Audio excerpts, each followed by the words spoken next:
हरिओम दोस्तों, art of real happiness channel में आप सबका स्वागत है। हमें रोज जब भी कोई भी काम की शुरुआत करनी हो तो भगवान का नाम लेकर और भगवान का आसरा लेकर ही शुरू करना चाहिए। शाह मस्ताना बिलोचिस्तानी जी फरमाते हैं और सिखाते हैं कि कोई भी काम शुरू करने से पहले बोलो धन, प्यार से बोलो धन धन सतगुरु तेरा ही आसरा। छोटे से छोटा काम भी मालिक के नाम से शुरू करना चाहिए।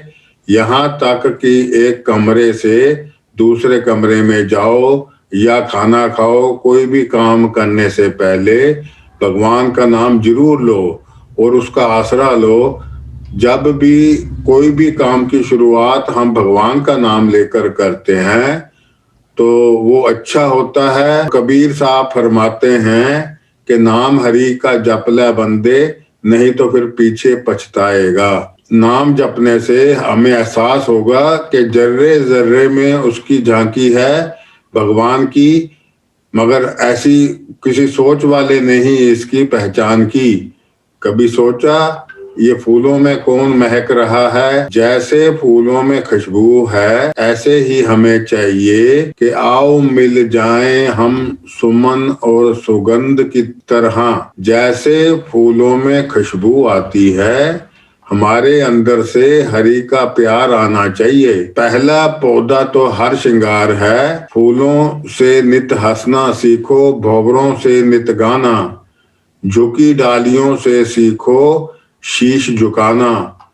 फूल सिर्फ सजाने संवारने के काम ही नहीं आते, कई प्रकार के रोगों का उपचार भी करते हैं। फरवरी मार्च में फूल लगाने का अच्छा समय होता है और कई प्रकार के फूल जैसे सूरजमुखी, रजनीगंधा, मोगरा, कामनी, चंपा, मधुमालती, जूहू, ईरानी, गुड़हुल, सदाबहार, गेंदा आदि। एक बगीचा हमारे अंदर है जिसमें सदाबहार रहती है, कभी पतझड़ नहीं आती। और अब जो हार श्रृंगार है इसको कई हरि का श्रृंगार भी कहते हैं, यानी हरि के नाम से ही शुरुआत करते हैं। इसके फूल की सुगंध अच्छी होती है। रात खिलने के बाद सुबह 4-5 बजे तक झड़ जाता है। इसके फूल पूजा में भी इस्तेमाल किए जाते हैं। अगर किसी को किसी प्रकार का बुखार हो तो 5-6 पत्ते इसके पीसकर पेस्ट बनाकर 1 गिलास पानी में पकाएं। पानी आधा रहने पर इसे छानकर ठंडा करके सुबह खाली पेट 4 दिन लें। और चिकनगुनिया बुखार के बाद जो शरीर में दर्द होता है वह भी इससे ठीक हो जाता है। इसकी 4-5 पत्तियां पीसकर 1 गिलास पानी में सुबह शाम 2-3 सप्ताह तक लेने से गठिया रोग में बहुत लाभ होता है। अगला कमल का फूल है। भारतीय संस्कृति में इसका बहुत महत्वपूर्ण स्थान है। कमल शीतल होता है, ये स्किन को बहुत उत्तम बनाने वाला और मधुर है। ये प्यास को भी शांत करता है और रक्त विकार आदि का नाश करता है। यह गुण सामान्य रूप से सभी प्रकार के कमलों में पाए जाते हैं। कमल तालाबों में पैदा होते हैं जिनमें हर समय पानी भरा रहता है। इसके पत्ते बड़े और गोल होते हैं। पत्ते का ऊपरी भाग हरे नीले रंग का होता है और निचला भाग जो जल से सटा रहता है हरे पीले रंग का होता है। कमल के पत्ते बहुत ही सुंदर होते हैं।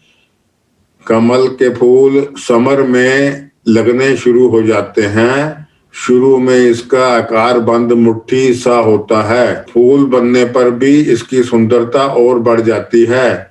कमल की जड़ को कमलकांत कहते हैं। इसकी सब्जी बनाई जाती है जो बहुत स्वाद होती है और हृदय और दिमाग को शक्ति प्रदान करती है, प्यास शांत करती है, मल बांधती है, कफ और वात को नष्ट करती है। अगला पौधा बसंती है। इसके फूल भी समर में लगते हैं। इसकी गंध बहुत ही तेज होती है। बसंती के पत्तों का काढ़ा और फूलों का चूर्ण रक्त विकार नाशक है। अगला पौधा चमेली है। इसके फूल छोटे और कोमल होते हैं। इसकी खुशबू बहुत ही मनमोहक होती है। चमेली के पत्तों को चबाने से दांतों का दर्द दूर हो जाता है और दांत मजबूत होते हैं।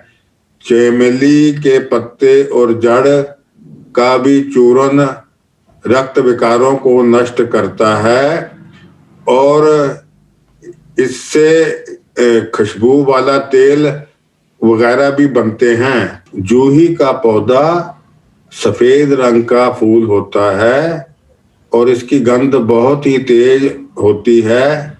यह चमेली की तरह रात को ही खिलता है।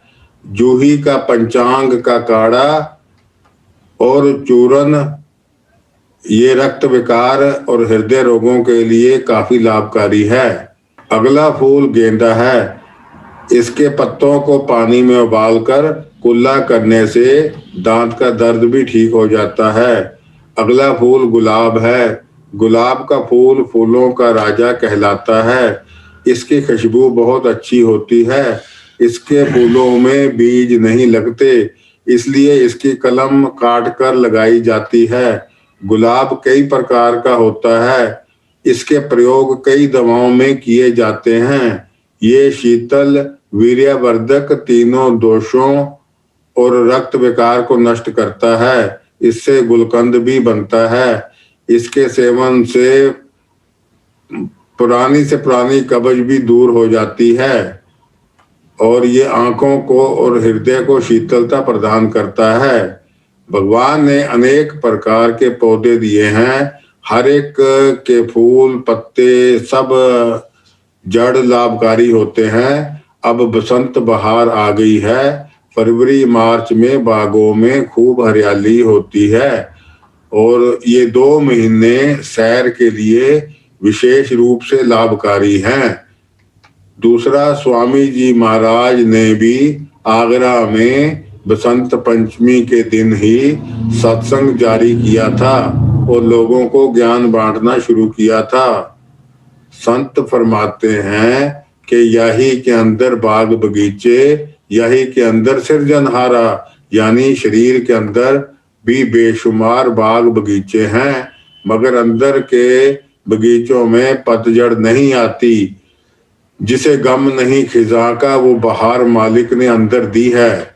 और अंदर के बगीचों की खूबियां बहुत ज्यादा हैं और जो बरमंडे सोई पिंडे, क्या अजब खेल है। मगर अंदर के बगीचे देखने के लिए अंदर जाना बहुत जरूरी है। अंदर भी वही जा सकता है जिसको अंदर जाने का शौक हो और वह इसके लिए पूरी मेहनत करे और इसके लिए सात्विक आहार और सात्विक विचार होना बहुत जरूरी है। यहाँ अंदर की सफाई बहुत जरूरी है। कर लै दिल दी सफाई जे दीदार चाहिदा। पर यहाँ तो एक दिल लाखों तमन्ना, उस पर भी ज्यादा है हवस।